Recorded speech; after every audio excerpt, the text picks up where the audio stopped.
This video is sponsored by Skillshare online learning community.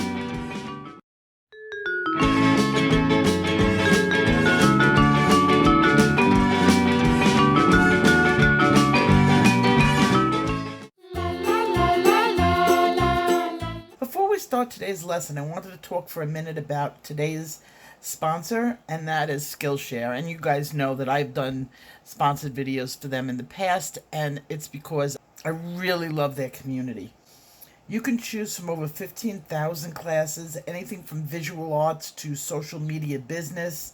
With Inktober just around the corner, I decided this month I was going to start to brush up on some of my inking skills, which are definitely lacking. And I went in search of a good instructor, and I certainly did find one. This month I took classes by the Lemonade Store. She was wonderful.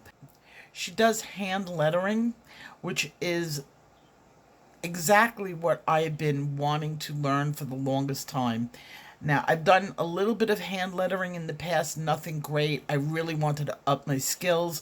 Inktober is right around the corner, and I want to take advantage of the daily practice. Now, her classes were so full of tips and creative ways to space the letters, write the letters, how to create depth in the letters. And I really think I have a good jump-off point. I've got my tools ready for Inktober. They're sitting out on my desk, and every day in the month of October, I'm going to do some sort of practice. This is a personal journey that I am going on for Inktober. Every day in the month of Inktober, I'm going to practice, or at least a half hour a day. And what I want to concentrate on is the hand lettering. So many of the pages in our books are blank on the second side.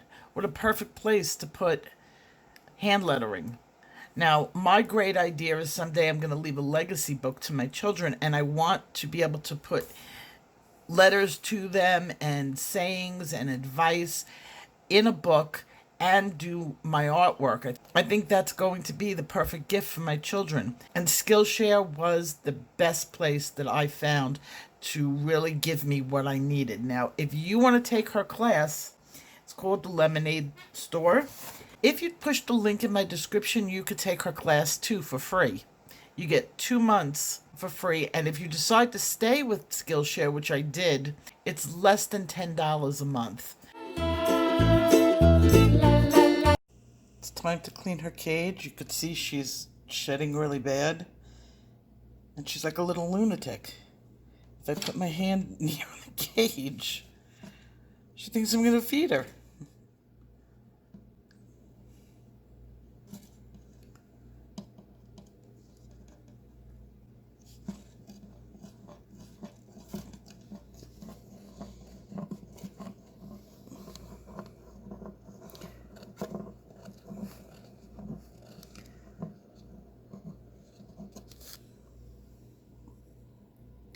I have to stick my hand in. Look what she did to her cage. She sees me holding the worms. I have to stop feeding her in this cage. I think that's where her problem is. And she shouldn't be eating that much because she's shedding. What is she going to be like when she's not shedding? See that big old hunk of skin right there? Tomatoes she didn't eat.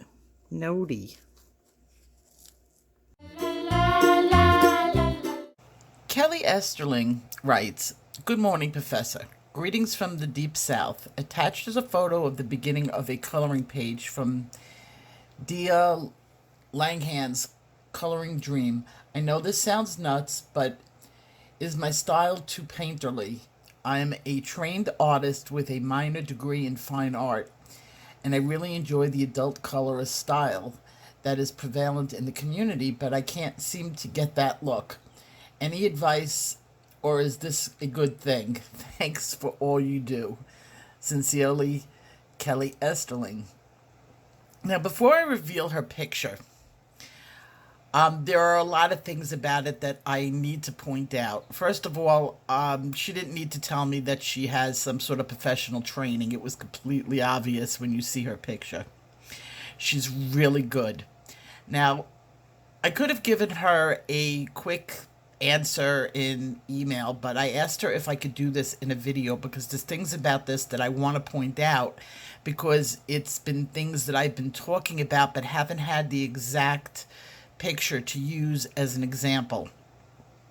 So I'm going to reveal what Kelly showed me, and I could say that this is really, really good. This is what Kelly had showed me, and you can tell that she comes from a painting background. And this is not a bad thing. In fact, I could tell you 1,000 things that I love about this. First of all, her lighting is spot on perfect. She's got a lot of highlights that I've been teaching as far as the reflective highlights. It's just advanced. Her color choices are excellent. I'm going to make some suggestions, but as far as looking at this, you can tell that she is not a beginner. She's got a good grasp on what she is doing. Now, she's concerned that her picture does not look like the coloring book style. And I will agree with her. This is not the coloring book style, but she's also using a book that isn't coloring book style, and she might not be realizing that. First of all, the ink that is on the page is not black, it's gray. When you use gray, as I personally wish that all coloring books came gray, not black, but that's my opinion. The reason why hers looks so realistic is because she doesn't have the outline. You know how I'm always talking about hard lines and soft lines? Well, because the color around her objects is not outlined in black, she's not fighting it. So the objects are blending into the picture naturally, which is something that everybody tries to achieve, but because we are using coloring books, that's sometimes impossible. You can also tell that she comes from a painter's background, and in looking at this, I would have a hard time discerning whether this was marker, ink, or colored pencil, and that's because I'm going to guess, but there's some sort of blending medium that's been used on this. It just has that look of a blending medium. And when you use a blending medium, it does change the colored pencil. The colored pencil no longer looks like pencil. It begins to look like marker as the pigment is separated away from the wax. So it's going to naturally have a more marker or paint look to it. If she had not used any sort of blending medium, I would be very surprised. She's also using oil pencils, not Prismacolor, which could be the reason why her picture looks a little bit different than the usual coloring book style, because most of the people in the coloring book community are using wax-based pencils. This is an example of an oil-based pencil. Oil-based pencils go on top of each other. They don't really blend with each other as much as the wax does. They do a little bit, but not as much. So you're basically building from a solid base like cellophane. Like I'm always telling everybody, cellophane, when you put a blue and a yellow piece of cellophane down, you're going to get green. But if you mix up batter with yellow food dye and blue food dye and you mix the batter, you're also going to get green. Well, this would be an example of how the oils pencils work. That said, I don't know why you would want to be trying to get the coloring book look. The coloring book look would just be using a book that has the black outline, and it would form more of a comic strip or a cartoon like appearance. This is definitely a much more natural appearance. Now, with that said, I'm going to give you some advice on this picture, whether you want it or not. I mean, I'm sure this picture would come out fine even without my advice. But you seem to have taken the snail and the mushroom to its upper limit really soon. Now, some artists, they do that, and God bless you. I told you guys many times there are two ways of approaching art. Some people go from the bottom up. They develop the picture and fine-tune it as it rises up from the bottom to the top throughout the entire picture. That's the way I do art.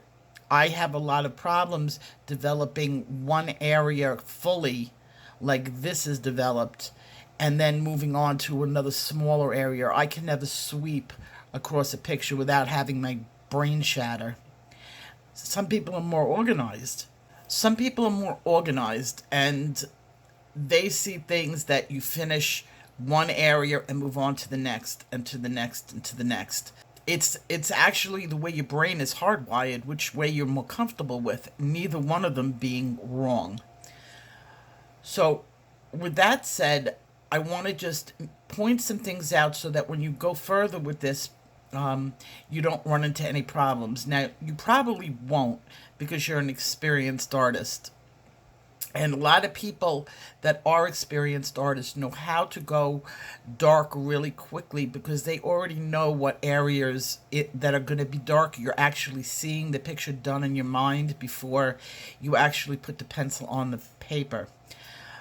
But colored pencil and paint are different. Unfortunately, with colored pencil, once you put the colored pencil down, it's very hard to go light. With paint, you let it dry and then you use a lighter shade. And you have that luxury. With colored pencil, you really don't. Once you go dark, you go dark. So on this mushroom and the snail, you went very dark very soon. There's nothing around it to compare the colors with. So you're only going to be able to go really light in the background or for the rest of it, or really dark to make that snail and that one mushroom stand out.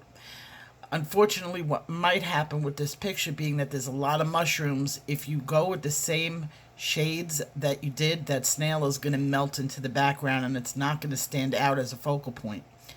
So right now you have some choices. You can do the background lighter, or you could do the background really super dark and hope that that mushroom up front comes out lighter. Unfortunately, I can see that you've already used black. I can see the dark umbers. I can really see like the grays that you used. And those are I'm talking about the darker grays. Those are really upper level colors that you would use later on in the colored pencils to sort of fine tune what you're doing. But with that said, you are an experienced artist. You know what you're doing. I have a feeling if you are new to colored pencils, one or two pictures and this is not going to be a problem for you anymore. You'll leave your color value much lighter at the beginning so that you could develop it later on. One other thing that I am seeing in this, and this is strictly an artistic issue, is your snail is very closely colored to your mushroom. It would have been a little bit better if the mushroom was a slightly different color, if you added a little bit more sienna to make it a little bit more redder, or the snail to be a little bit yellower, something that would make the two objects stand out apart from each other. Other than that, I see you are excellent. I see you going far in using coloring books. I don't see you as a beginner by any means. If you had a photo, I would imagine you would achieve very close to photorealism. And if you start doing your own sketches, I guarantee you probably already know this, you probably have in some point of your life achieved a photorealistic look. So I want to say kudos to you. This is an excellent picture. When I first saw it, I was speechless and I was like, why is she writing to me? Just keep it up, and if you really want that coloring book look, just use a different coloring book and you'll get it. And don't use your blending pencils. I mean, if you're using a blender. If you're not using a blender, damn girl, you are good. So, congratulations. I really, really want to see this finished. Please, please send me a final picture of this. Okay, I added a lot of the silver to the area and to the chest area, and now I'm going to sort of start working on some of the details just so that I can get closer and closer to that ability to have the bottom layer done. I'm just working near the eye, seeing what colors I see. darkens up a little bit, giving him a little bit of a brow. And a little bit of chestnut in there. Now this area I have to leave open because it's pretty white. But it's more like an egg cream, which I have that color in another set. My upper layers are going to be predominantly polychromos, because you can get really nice detail with Caran d'Ache or polychromos. This is more of a blending stage. And I'm doing little hairs. It's getting to look a lot like her. I'm taking a little bit of artistic liberty and putting a little weight back on her. In the picture that I took of her, it's sad, but that was the last picture that was taken of her right before she died. And she was looking a little bit thin because of the cancer. I want to bring her back to kind of like the heyday of when she was healthy for him. Because the illness came on so suddenly. She was always a healthy dog, well taken care of like crazy. And a little bit of a chunk. I gotta give his daddy, made sure she ate well, and then she would be, I was the worst, I admit, giving her way too many treats when I thought nobody was looking. That's what grandmas are for, to give lots of treats. And her black curved a little bit more over here. I'm not going to do it in black, I'm going to get it in dark umber. Just a little bit curvier.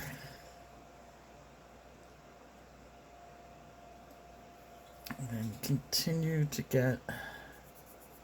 Now when you're doing this, or any realistic picture, I do recommend taking lots of breaks. When you come back, you have like sort of a fresh eye, and you're able to see things that you hadn't seen before. Now, this up here was dark, or is dark, and it has sort of like a V. Sometimes you gotta work at getting those shapes, but it's those shapes that make all the difference. And it had a little bit of goldenrod in it. Like a goldenrod undercarriage, under fur.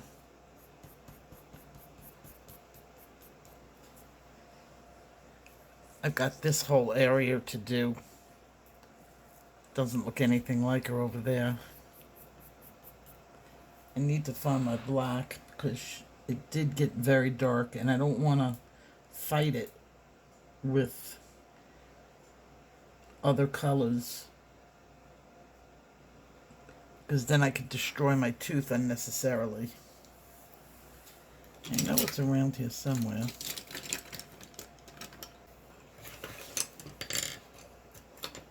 Now I'm finding my grace. I need that 70%. I need black right now. I needed 70% before. Now, I was just using my black not too long ago. 90%. I need that. It's weird I can't find my black. I might use a 90 gray. That's probably the world saying, you're picking the wrong color, don't go dark so fast. So let's listen to the universe and go with the 90. Just to form that. The outside of that is lined with goldenrod, and then it sort of goes into that beige.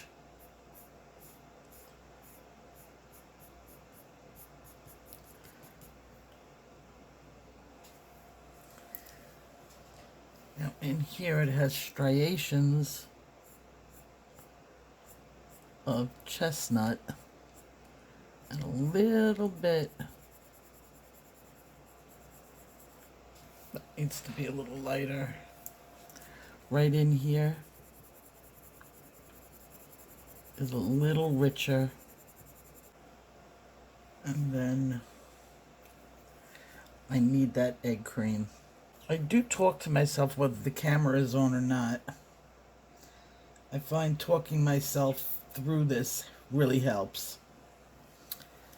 I think I found my black. Noir. Okay. There it is. This was the area that was becoming a little bit muddy because I wasn't getting the color right. There was definite black in there. And then I cannot do anything without that eggshell over there, so I should need to stop. But I do need dark umber all along in here. See, this line was too harsh. I gotta break it up. Usually hairlines, especially on animals, don't go completely straight, and you sort of have to break that line. There's a lot of egg cream in this color. I don't want to take it down too dark.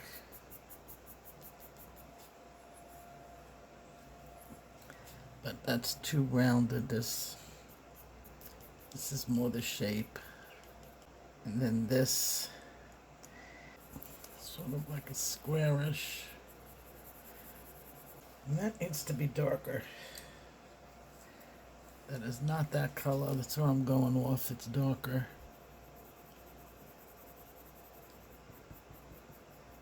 Yes. That's it. And then this becomes lighter. I need that cream color. I cannot go anywhere. But I'm at 14 minutes and I'm going to give it a stop so that I can get a good eye on it. So